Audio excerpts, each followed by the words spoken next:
This is lecture number 5। Lecture number 4 के अंदर हमने पढ़ा कि इलेक्ट्रोलिसिस प्रोसेस, उसके अंदर मिलने वाली प्रोडक्ट, उसको हमने अकॉर्डिंग टू इलेक्ट्रोलाइटिक सॉल्यूशन दो पार्ट में डिवाइड किया कि अगर हमारा इलेक्ट्रोलाइटिक सॉल्यूशन मॉल्टन स्टेट में है तो हमें उसको किस तरीके से सॉल्व आउट करना है, और अगर हमारा जो इलेक्ट्रोलाइटिक सॉल्यूशन है वो एक्वियस स्टेट में है तो उसको किस तरीके से सॉल्व आउट करना है।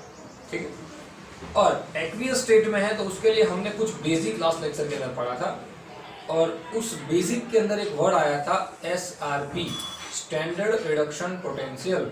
मैंने आपको कहा था कि SRP के अंदर आपको तभी पता चलेगा जब आप लोग पढ़ोगे इलेक्ट्रोकेमिकल सीरीज। अब एक्चुअल में इलेक्ट्रोकेमिकल सीरीज है क्या, इस पूरे लेक्चर के अंदर आपको यही स्टडी करना है। ठीक है, चलो चालू करते हैं। इलेक्ट्रोकेमिकल सीरीज,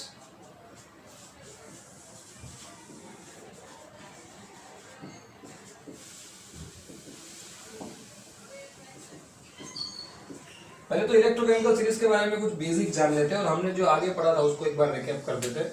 तो सबसे पहले हमने इलेक्ट्रोकेमिकल सीरीज के अंदर ये चीज याद रखनी है कि ये जो सीरीज है इलेक्ट्रोकेमिकल सीरीज, वो जो SRP है, स्टैंडर्ड रिडक्शन पोटेंशियल, उनकी जो वैल्यू है उसके इंक्रीजिंग ऑर्डर में, कौन से ऑर्डर में, इंक्रीजिंग ऑर्डर के अंदर ये चीज है। ये बात आपको खास याद रखना है, ये बात अच्छी तरीके से याद रख लीजिए कि जो SRP है वो, सॉरी माफ कीजिए, इलेक्ट्रोकेमिकल सीरीज जो है वो स्टैंडर्ड रिडक्शन पोटेंशियल के इंक्रीजिंग ऑर्डर के अंदर वहां पे दी गई है। मतलब कि सबसे पहले हम जो एलिमेंट लिखने वाले हैं वो एलिमेंट की जो स्टैंडर्ड रिडक्शन पोटेंशियल की वैल्यू होगी वो सबसे कम यानी लोवेस्ट होगी, और आखिरी जो होगा 24 नंबर का, हमने डिस्कस की थी कि बहुत सारे एलिमेंट है लेकिन उसमें से हमें 24 जो चुनिंदा है उसको याद रखना है जो कि एग्जाम में आते हैं।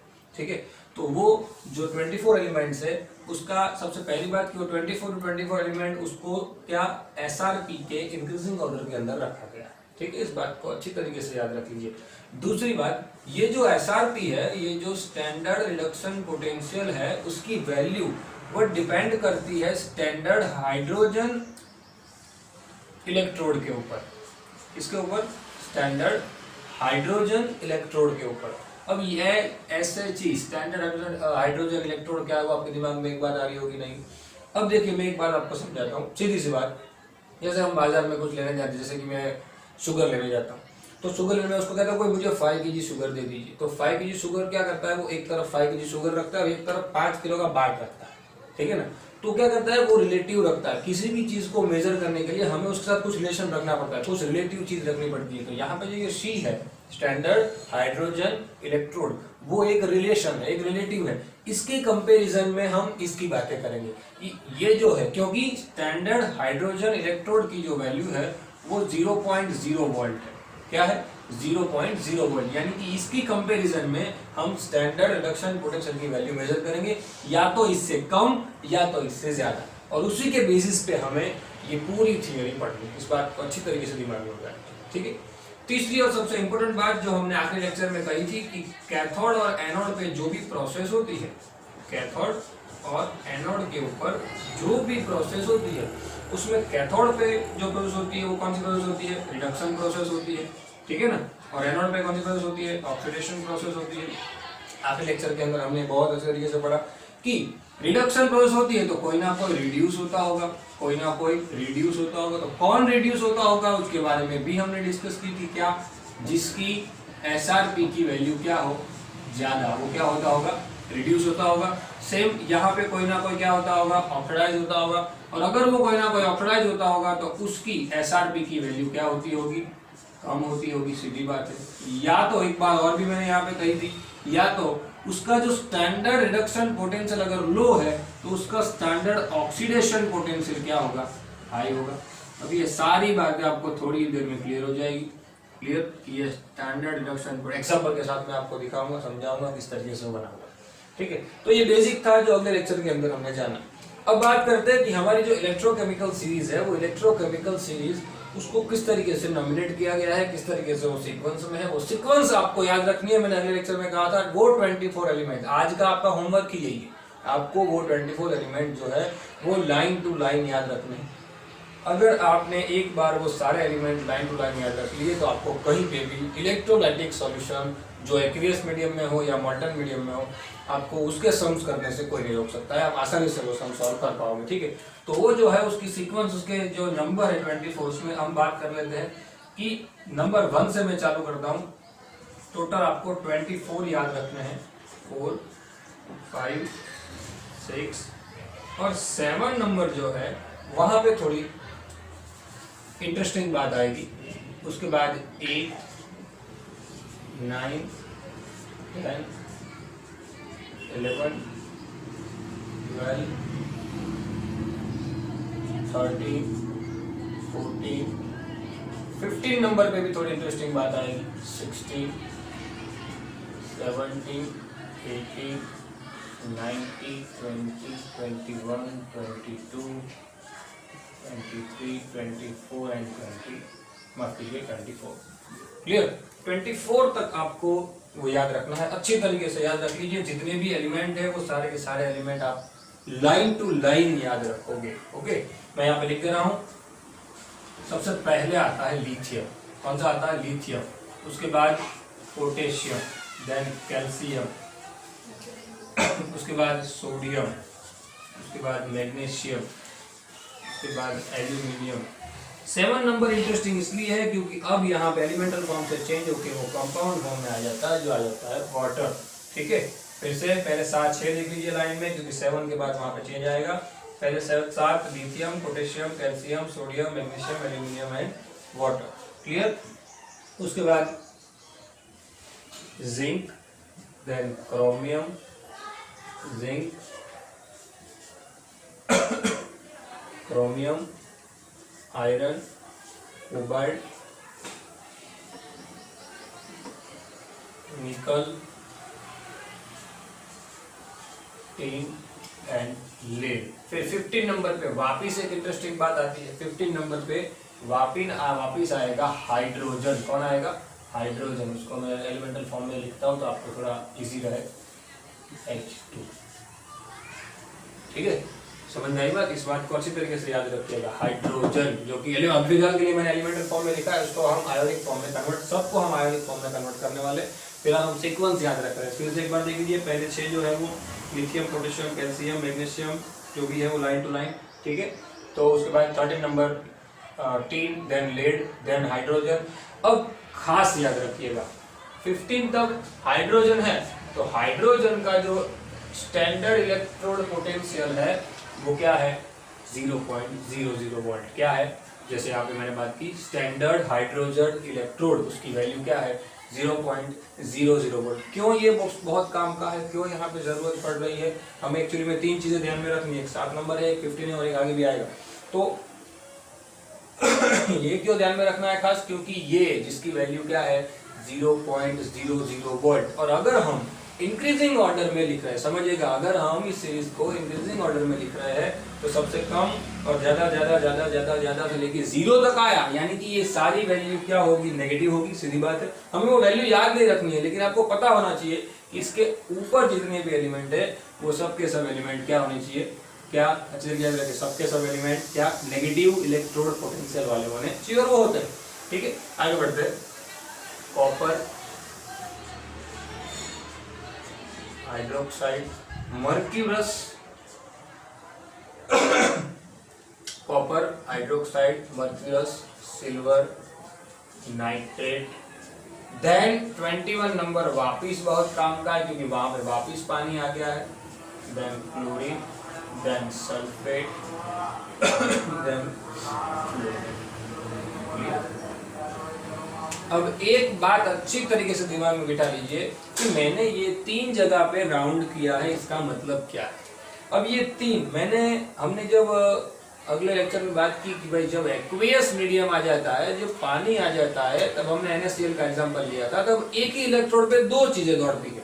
एक जो एनोड या कैथोड के टूवर्ड जाना चाहिए, जो एलिमेंटल फॉर्म है वो, यानी इलेक्ट्रोपॉजिटिव और इलेक्ट्रोनेगेटिव पार्ट है वो, और साथ में पानी।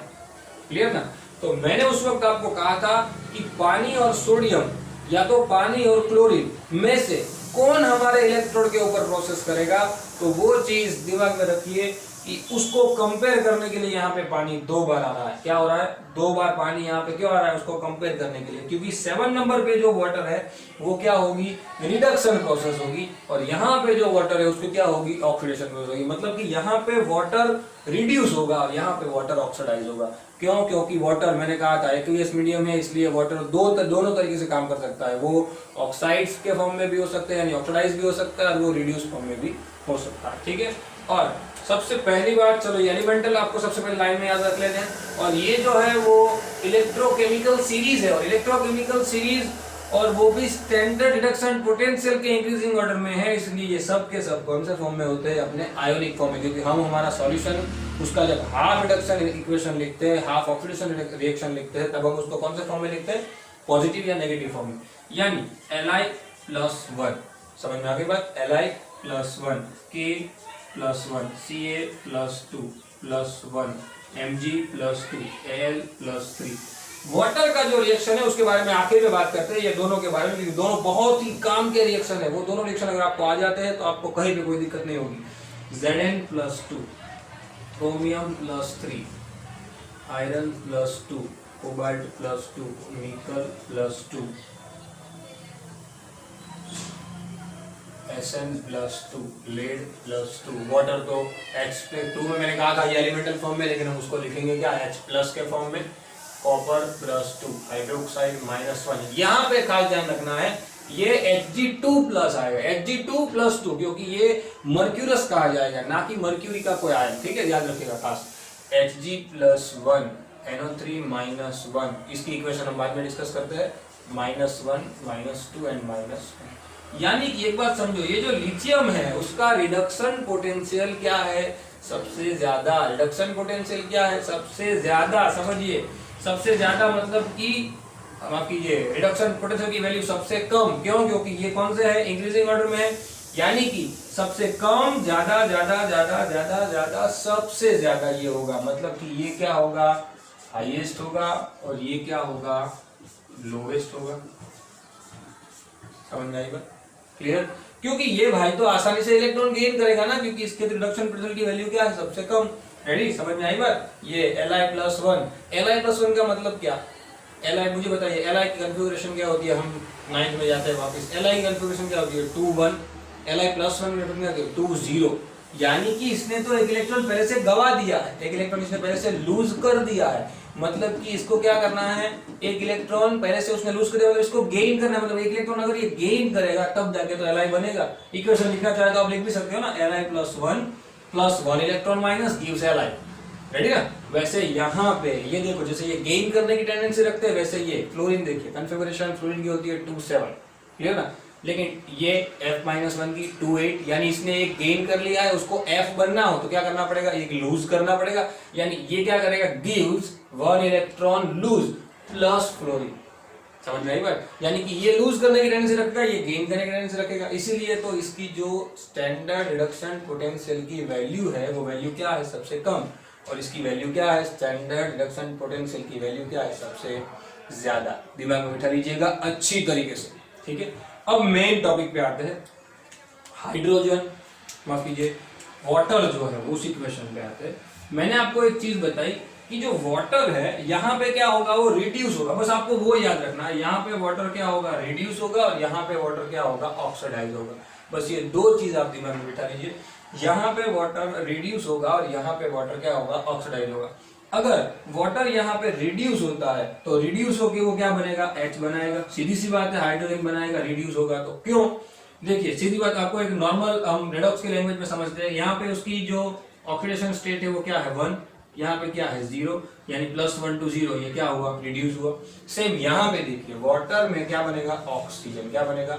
ऑक्सीजन, क्योंकि यहाँ पे क्या है? उसकी ऑक्सीडेशन स्टेट -2, और यहाँ पे क्या है? 0। मतलब यहाँ पे ऑक्सीडेशन स्टेट का इंक्रीमेंट आया, मतलब ये ऑक्सीडाइज हुआ। सीधी बात है, क्लियर? अब इस इक्वेशन को आप बैलेंस करोगे, अच्छी तरीके से याद रखिए। इस इक्वेशन को आपको बैलेंस करना है। किस तरीके से आप बैलेंस करोगे वो भी मैंने आपको पढ़ाया हुआ है रिडॉक्स के अंदर, लेकिन फिर भी एक बार देख लेते हैं। देखिए यहाँ पे एक तो हमें क्या मिल गया? H2 मिल गया, वाटर में से एक H2 मिल गया। अब ध्यान रखिए, एक अगर हमारा एलिमेंटल फॉर्म है तो यहाँ पे आपको याद रखना है, एक आपका कौन सा फॉर्म होगा? आयोनिक फॉर्म होगा। यानी यहाँ पे अगर हाइड्रोजन H+ निकला तो यहाँ साथ में OH- होगा। यानी कि यहाँ पे H प्लस लेंगे, प्रोडक्ट तो हम क्या लिखते हैं एलिमेंटल फॉर्म में, ये हमारी प्रोडक्ट है, ये तो हमारी प्रोडक्ट है नहीं। अब यहाँ पे देखिए ऑक्सीजन है, H2O में से ऑक्सीजन निकला, तो यहाँ पे जैसे OH माइनस निकला और H प्लस निकला, वैसे यहाँ पे O निकल गया तो यहाँ पे क्या रहेगा, H प्लस रह जाएगा। सीधी बात है, क्लियर है। तो इस इक्वेशन को अच्छे तरीके से याद रखिएगा, इसको हमें बैलेंस करना है विथ इलेक्ट्रॉन, क्योंकि ये हाफ रिएक्शन है। कौन सा रिएक्शन है, हाफ रिएक्शन, याद रखिए। अब समझिए, बहुत इजी है। देखिए यहाँ पे ऑक्सीजन कितने हैं, 1, यहाँ पे ऑक्सीजन कितने हैं, 1, यहाँ पे हाइड्रोजन 2 है, यहाँ पे 2 और 1 3 हो गए। तो हम इसको अगर बैलेंस करते हैं तो यहाँ पे 2 हो जाएगा, यानी 2 and 2 4 हाइड्रोजन हो गए, तो यहाँ पे भी 2 आ जाएगा। ठीक है, अब चार्ज को बैलेंस करते हैं, यहाँ पे कितने हैं 2, तो यहाँ पे कितने आ जाएंगे 2 इलेक्ट्रॉन माइनस। यानी देखिए सामने सामने जो इलेक्ट्रॉन है वो चार्ज है वो, और हमारा जो एलिमेंटल फॉर्म है वो, सब के सब एक साथ बैलेंस हो गए। तो आपको खास ये जो है, ये इक्वेशन जो है वो इक्वेशन आपको खास याद रखनी है, मिस्टेक नहीं करनी है। अगर ये इक्वेशन आपको याद रह जाता है तो आपको कहीं पे भी कोई भी प्रॉब्लम नहीं होगी। ये हमारा जो रिएक्शन है वो कब है, जब वाटर क्या हो रहा है, रिड्यूस हो रहा है। क्या हो रहा है, रिड्यूस हो रहा है। क्या हो रहा है, रिड्यूस। किस में रिड्यूस हो रहा है, H2 में। किस में रिड्यूस हो रहा है, H2। अब यहाँ पे आते हैं, इस इक्वेशन को बैलेंस करके देखिए। यहाँ पे ऑक्सीजन निकल गया जिसका ऑक्सीजन स्टेट 0 था। यहाँ पे देखिए ऑक्सीजन कितने हैं, 1, यहाँ पे तो 2 है। तो इसको भी बैलेंस करने के लिए मैं क्या करूंगा, यहाँ 2 लिख दूंगा आगे। अब ये तो 2 टू 4 हो गया, तो ये 4H प्लस निकलेंगे। अब इसके इलेक्ट्रॉन को बैलेंस करो, सामने सामने अगर बैलेंस करते तो यहाँ पे क्या आ जाएगा, 4 इलेक्ट्रॉन माइनस। सीधी बात है, क्लियर ना। तो अच्छी तरीके से आप लोग दिमाग में बिठा लीजिए कि भाई अगर 2OH माइनस यहाँ पे निकला है तो यहाँ पे 4H प्लस निकलेगा। सीधी बात, क्लियर ना। तभी जाके सब सामने सामने कुछ ना कुछ बैलेंस होगा, वरना तो कोई बैलेंस होगा ही नहीं। देखिए वाटर के मॉलिक्यूल देख लीजिए, यहाँ देखिए 2 टू 4, देखिए -4 आ गया, यहाँ पे 4 + 1 4 - 1।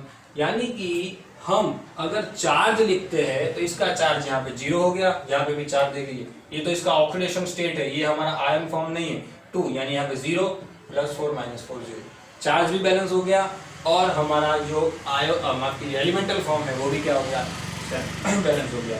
तो ये इक्वेशन भी आप लोग याद रखोगे। ये इक्वेशन किसके लिए है, खास याद रखिए, किसके लिए है ये इक्वेशन।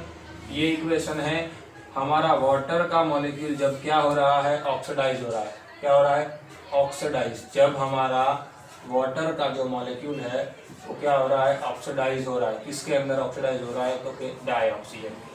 समझ में आ गई बात। ये अगर आप याद रख लेते हो तो आपको किसी भी प्रकार की कोई भी दिक्कत नहीं आएगी। फिर से पूरी सीरीज एक बार देखते हैं, फिर मैं आपको एग्जांपल लेके समझाता हूं कि हमने मोल्टन में क्या किया था और हम एक्वियस के अंदर क्या करने वाले हैं। आप अच्छी तरीके से दिमाग में बिठा लीजिए। पहले इलेक्ट्रोकेमिकल सीरीज जो हम पढ़ रहे हैं, एसआरपी जो है हमारी, एसआरपी की वैल्यू पर डिपेंड करता है, जो क्या होता है इंक्रीजिंग ऑर्डर में है उसके। ये एसआरपी जो है वो डिपेंड करती है किसके ऊपर, स्टैंडर्ड हाइड्रोजन इलेक्ट्रोड के ऊपर, जो कि 0.00 वोल्ट होते हैं। ठीक है, फिर उसके बाद हमने पूरी सारी एलिमेंटल फॉर्म लिख दिया, उसके आयोनिक फॉर्म लिख दिए, और हमें जो काम की 2 चीजें थी वो 2 काम की चीजें भी हमने लिख दी। अब एक बात समझिए जो मैंने पहले कही कि यहाँ पे अगर 0.00 वोल्ट है, यहाँ पे अगर क्या है 0.00 वोल्ट है, तो ऊपर वाले सब के सब जो होंगे वो कौन से फॉर्म में है, सब के सब कौन से होंगे, नेगेटिव होंगे कि नहीं होंगे, सबके सब नेगेटिव होंगे ना। और ये सब के सब कौन से होंगे, पॉजिटिव होंगे कि नहीं होंगे। सीधी बात है, क्लियर। क्योंकि ये 1 से नीचे जा रहा है, 0 से नीचे ऊपर जा रहा है, मतलब कि ये क्या होगा, सारे के सारे पॉजिटिव, और ये सब के क्या होगा, सारे सारे नेगेटिव। यहाँ पे एक और चीज भी आप नोट कीजिए, ये सब के सब देखिए मेटल है सब के सब मेटल, और इस तरफ जाओ वैसे वैसे वो नॉन मेटल के फॉर्म में आ जाते हैं, और आखिर में वो कौन से हो जाते हैं, नॉन मेटल। हालांकि यहाँ पे भी 2-3 हमारे पास मेटल प्रेजेंट है, लेकिन फिर भी मैक्सिमम अगर हम देखें तो मैक्सिमम जो मेटालिक पार्ट है, जो इलेक्ट्रोपॉजिटिव पार्ट है, वो सबके सब क्या रहते हैं, नेगेटिव रिडक्शन, माफ कीजिए स्टैंडर्ड रिडक्शन पोटेंशियल की वैल्यू वाले, और ये सब क्या रहते हैं, पॉजिटिव स्टैंडर्ड रिडक्शन पोटेंशियल की वैल्यू वाले। ठीक है, दिमाग में बैठ गई अच्छी तरीके से बात। आप अच्छी तरीके से दिमाग में बिठा लीजिए कि अगर आपको ये इलेक्ट्रोकेमिकल सीरीज प्रॉपर आ जाती है तो आपको कहीं पे कोई दिक्कत नहीं होगी। अगर ये आ गई तो आप इलेक्ट्रोलाइटिक सेल, यानी आपके चैप्टर का जो हाफ पोर्शन है, आधा पोर्शन है, उसमें से क्वांटिटेटिव और क्वालिटेटिव एस्पेक्ट में से कौन सा एस्पेक्ट, क्वालिटेटिव एस्पेक्ट आप अच्छी तरीके से पढ़ लोगे। ठीक है, समझ में आने के बाद अच्छी तरीके से इसको आप लिखिए, रिकैप कीजिए। आज के दिन का आपका होमवर्क भी यही है, यही होमवर्क है आपका, याद रखिए अच्छी तरीके से, यही आपका होमवर्क है। आपको क्या करना है होमवर्क के अंदर, ये जो हमारी इलेक्ट्रोकेमिकल सीरीज है उसको लर्न करना है, अच्छी तरीके से लर्न करना है, लिख के करना है, 1 बार 2 बार 3 बार 4 बार 5 बार, जितनी बार हो सके आप इसको लिख के लर्न करोगे। और खास ये 2 इक्वेशन जिसमें मिस्टेक ना हो, ये दोनों के दोनों इक्वेशन आप लोग अच्छी तरीके से याद करोगे, ये और ये, ठीक है, क्योंकि इसके ऊपर सब कुछ टिका हुआ है। लेक्चर हम आगे कंटिन्यू कर रहे हैं। हम लेक्चर नंबर 6 पे जाने से पहले लेक्चर नंबर 5 के अंदर इसके एग्जाम्पल के साथ वो चीज समझेंगे। ये मैं रफ नहीं कर रहा हूँ, आप लोग क्योंकि इसको देखना है, शांति से इसको देखिए, समझिए, थोड़ा समझ लीजिए। समझने के बाद जो नेक्स्ट वीडियो में अपलोड कर रहा हूँ, जो लेक्चर नंबर 5 का ही है, उसके अंदर फिर आप एग्जाम्पल जो मैं करवाऊंगा 1 या 2 एग्जाम्पल, वो आप देखेंगे और अच्छी तरीके से दिमाग में बिठा लेंगे कि क्या सेंस बन रही है, किस तरीके से इक्वेशन को सॉल्व करना है। ठीक है, लेक्चर कंटिन्यू करेंगे, फिलहाल इसको अच्छी तरीके से देख लीजिए। Thank you so much. Welcome back student, चालू करते हैं लेक्चर। हमारा जो फिर शुरू था उसको कंटिन्यू करते हैं आगे। आई होप सबने इलेक्ट्रोकेमिकल सीरीज प्रॉपर पढ़ ली होगी। अब इलेक्ट्रोकेमिकल सीरीज के बेसिस पे हमें बहुत सारे केसेस पढ़ने हैं, जो मैं आपको एग्जांपल दे के समझाने वाला हूं, जो आपकी बुक में ऑलरेडी एग्जांपल के फॉर्म में ही दिए हुए हैं। ठीक है, फिलहाल के लेक्चर के लिए मैं आपको सिर्फ ये क्लियर करवा रहा हूं कि हमने मॉल्टन स्टेट में क्या किया था और एक्वियस में हम क्या करने वाले हैं, क्यों हमने ये इलेक्ट्रोकेमिकल सीरीज पढ़ी। अगले लेक्चर के अंदर हम पूरा जो भी है हमारा, जितनी भी इलेक्ट्रोकेमिकल सीरीज के अंदर जितने भी प्रकार के टॉपिक है, जितने प्रकार के क्वेश्चन आते हैं, वो सारे क्वेश्चन को विद सम सॉल्व करेंगे। ठीक है, अच्छी तरीके से रेडी रहिए। चलिए हम बात करते हैं इलेक्ट्रोकेमिकल सीरीज की। इलेक्ट्रोकेमिकल सीरीज अच्छी तरीके से हमने एक बार देख लिया। अब जैसे समझिए, बहुत ध्यान रखिएगा, जैसे हमने NaCl का मॉल्टन स्टेट लिया था, वैसे ही मैं यहाँ पे Na2SO4 की बात करता हूँ। फिलहाल Na2SO4 का कौन सा स्टेट लेता हूँ? एक्वियस स्टेट लेता हूँ। कौन सा स्टेट लेता हूँ? Aqueous state. समझिएगा अच्छी तरीके से बच्चों, Na2SO4 का कौन सा स्टेट लिया? मैंने एक्वियस स्टेट लिया। मतलब यहाँ पे मेरे पास 2 पॉसिबिलिटीज हो गई। क्या हो गया? मेरे पास यहाँ पे 2 पॉसिबिलिटीज हो गई, क्योंकि ऑलरेडी एक्वियस स्टेट है। Na2SO4 के अंदर मेरे पास 2 आयन तो पहले से निकलने ही वाले हैं, Na+SO4-2, और हालांकि ये एक्वियस स्टेट में है, वाटर के फॉर्म में है, इसलिए यहाँ पे भी 2 आयन निकलने के चांसेस है, H+ और H-। पर ये दोनों चांसेस है वो तो डिपेंड करते हैं किसके ऊपर? हमारे ये जो नंबर 21 और नंबर 7 है उसके ऊपर। किसके ऊपर? नंबर 7 और नंबर 21 के ऊपर, कि वो ऑक्सीडाइज होगा या रिड्यूस होगा। 7 नंबर के लिए हमने बात की थी कि वो पानी जो है वो रिड्यूस होगा, 21 नंबर के लिए पानी जो है वो ऑक्सीडाइज होगा। क्लियर? यानी कि यहाँ पे अब क्या, जैसे मैंने कहा था कि एक ही इलेक्ट्रोड की बात करना रह गए। यहाँ पे Na2SO4 का जो सॉल्यूशन लिया है, वो सॉल्यूशन के लिए हमने जो इलेक्ट्रोड लिया है, वो इलेक्ट्रोड कौन सा लिया है? फिलहाल हम बात करते हैं नॉर्मल जो हम पढ़े थे वही, किसका? प्लेटिनम का। मैंने किसका इलेक्ट्रोड लिया हुआ है? यहाँ पे प्लेटिनम का इलेक्ट्रोड लिया हुआ है। अगर मैंने प्लेटिनम का इलेक्ट्रोड लिया हुआ है, समझिएगा अच्छे तरीके से, तो यहाँ पे जो भी हमें प्रोसेस मिलेगी, हमें जो प्रोडक्ट मिलेगी, वो प्रोडक्ट आपको आइडेंटिफाई करनी है, तब जाके आप उसको 1 लाइन में लिख पाओगे। ठीक है, हमारी प्रोडक्ट क्या है। ओके, मॉल्टन स्टेट में तो आपको प्रोडक्ट सीधी मिल जाती है, लेकिन यहाँ पे प्रोडक्ट की कंपैरिजन हो गई है, पानी और Na+, पानी और SO4-2। क्लियर? तो बात करते हैं और लिखते हैं। लिखने से पहले कुछ बेसिक की बात कर लेते हैं, जो हमने लिख दिया था ऑलरेडी।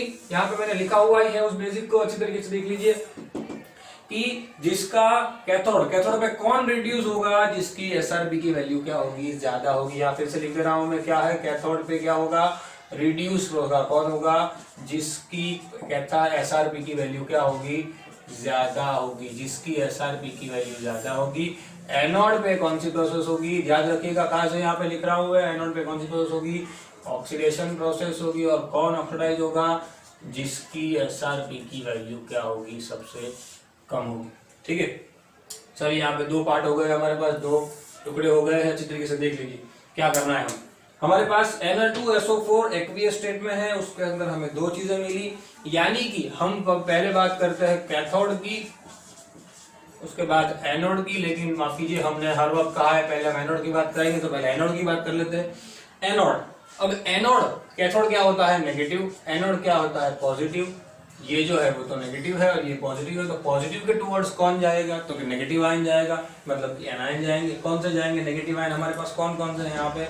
SO4-2 भी है, लेकिन SO4-2 के साथ दूसरा कौन दौड़ रहा है? पानी भी हमारे पास है। ठीक है ना? और कैथोड की बात करते हैं। कैथोड जो कि नेगेटिव है, मतलब वहां पे कौन जाएंगे? कैटायन जाएंगे।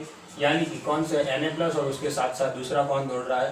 पानी भी है, जो हमारे सॉल्यूशन के अंदर एक ही इलेक्ट्रोड प्लेटिनम के ऊपर दौड़ रहा है। अब कंपैरिजन आ गई, कौन प्रोडक्ट मिलेगी? कैथोड पे कौन मिलेगा? एनोड पे कौन मिलेगा?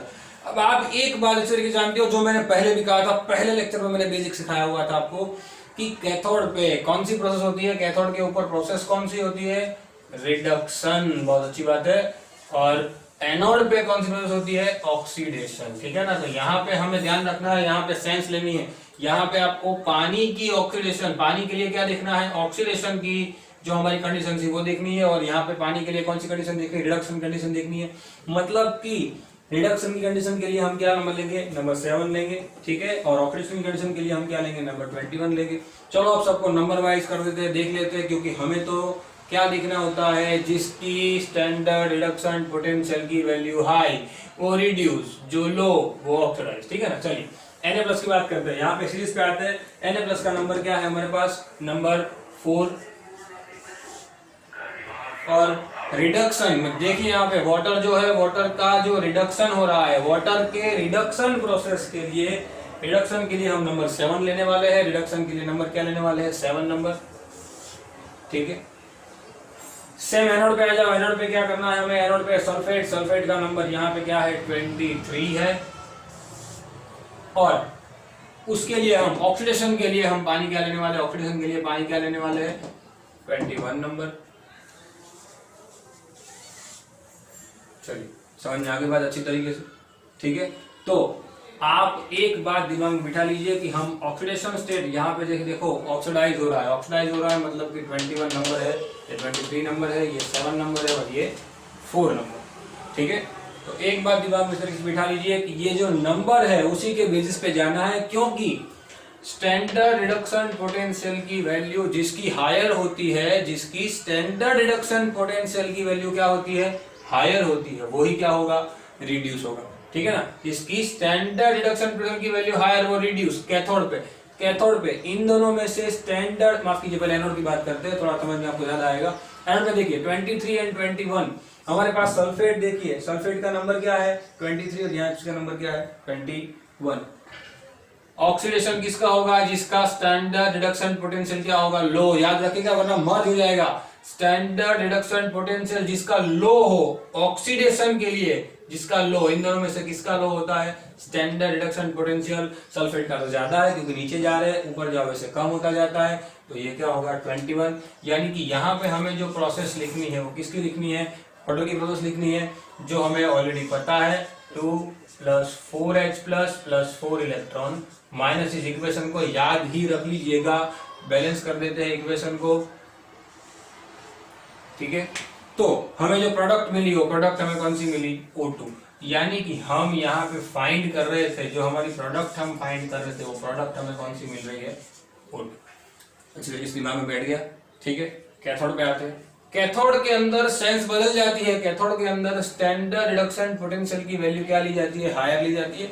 अगर कैथोड के अंदर स्टैंडर्ड रिडक्शन पोटेंशियल की वैल्यू हाई ली जाती है, इन दोनों में से किसकी ज्यादा है, तो वाटर की दिख ही रहा है 7 नंबर, जो नीचे जाओ वैसे बढ़ता है। तो यहाँ पे भी 7 नंबर वाली सेंस देखनी है, हमारे पास 7 नंबर वाटर का क्या हो रहा है, रिडक्शन हो रहा है। तो वाटर को अगर हम रिड्यूस करते हैं तो उसका इक्वेशन जो मैंने कहा इस तरीके से आपको याद ही रख लेना है, H2 + 2OH-। क्लियर। तो इसके अंदर हमें प्रोडक्ट के फॉर्म में क्या मिला, वाटर। तो यहाँ पे जो हमारी प्रोडक्ट है, यहाँ पे जो हम लिखते हैं प्रोडक्ट, वो क्या लिखेंगे हम, H2, ठीक है। समझ में आई बात, ये सेंस है, ये समझना है। अगर ये मोल्टन होता तो ये पानी और ये कंपैरिजन वाली बात ही नहीं आती, हम सीधा Na+ या Cl- को ही लिख देते। पर एक्वियस स्टेट आ गया, मतलब हमारे पास पॉसिबिलिटी आ गई कि हमें इन दोनों में से किसको लेना है, या Na+ या वाटर, या SO4- या वाटर।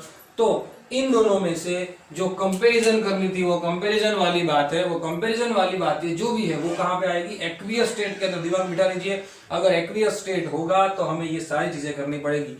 ये तो एक ही केस है, इसके अलावा भी हमें बहुत सारे केसेस पढ़ने हैं, जहां पे मैंने जैसे कि यहाँ पे दोनों वाटर से ही टेक पार्ट किया है, दोनों केसेस के अंदर वाटर के अंदर से हमें प्रोडक्ट मिल रही है, किसी में, एक में वाटर में मिलेगी, एक में हमें मेटालिक फॉर्म मिलेगा, किसी के अंदर। हाँ, एक और चीज भी चेंज हो सकती है, जैसे यहाँ पे मैंने इलेक्ट्रोड प्लेटिनम लिया है, वैसे मैं यहाँ पे इलेक्ट्रोड बदल दूं, यहाँ पे ये तो इनर्ट है, ये फिलहाल क्या है, इनर्ट है, लेकिन अगर मैं ये इनर्ट है तो इस इनर्ट को बदल के वहां पे कोई रिएक्टिव एलिमेंट ले लूं, कोई ऐसा है जो रिएक्शन दिखा तो वो भी टेक पार्ट करेगा। मतलब यहाँ पे 1 2 3 तीनों एक साथ इलेक्ट्रोड पे दौड़ेंगे, और कौन, क्योंकि जो इलेक्ट्रोड वो जो है वो भी खुद भी प्रोसेस में टेक पार्ट करेगा।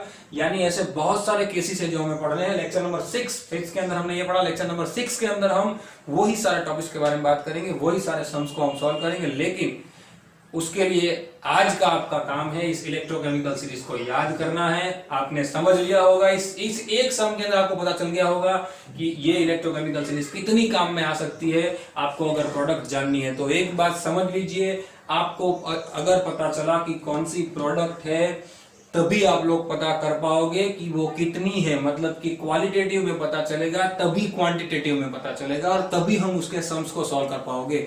अगर ये चीज दिमाग में बिठा ली तो जेडब्ल्यू का कोई भी क्वेश्चन हो आप आसानी से उसको सॉल्व आउट कर पाओगे। इवन सम्स आपकी बुक का कोई भी आप आसानी से सॉल्व आउट कर पाओगे। लेकिन उसके लिए आपको सबसे पहले दिमाग में ये चीज बिठानी होगी जो है इलेक्ट्रोकेमिकल सीरीज। तो आपके लिए इलेक्ट्रोलाइटिक सेल एकदम ईजी हो जाएगा। गैल्वेनिक सेल वाला जो पोर्शन है वो बहुत इजी है बच्चों, उसके अंदर 2 ही थियरी है। गैल्वेनिक सेल वाली थियरी है वो उसको किस तरीके से करना है, बाकी पूरा चैप्टर टिका हुआ है इस एक ही चीज के ऊपर, जो हमारा इलेक्ट्रोलाइटिक सेल जो हम पढ़ रहे हैं उसके अंदर बहुत सारे केसेस है। लेक्चर नंबर 6 के अंदर हम वो सारे केसेस पढ़ने वाले हैं। फिलहाल हम इतना देखते हैं, इस सम्स को तरीके से देखिएगा। और एक होमवर्क आपको दे रहा हूं, अगर पॉसिबल हो तो, अगर आप कर पाओ, अगले लेक्चर में वो करवाऊंगा ही मैं, और अगर आप कर सकते हो तो CuSO4 का एक्वियस सॉल्यूशन अगर मैं लेता हूं तो मुझे क्या प्रोडक्ट मिलेगी, वो आप इससे फाइंड करके बताओ। अगर आप वो कर लेते हो तो सचमुच मैं मान जाऊंगा कि आपके दिमाग के अंदर ये पूरी चीज बैठ चुकी है, वरना मुझे वो सारी चीज वापस पढ़ानी पड़ेगी। ठीक है, आज के लेक्चर इतना ही रखते हैं।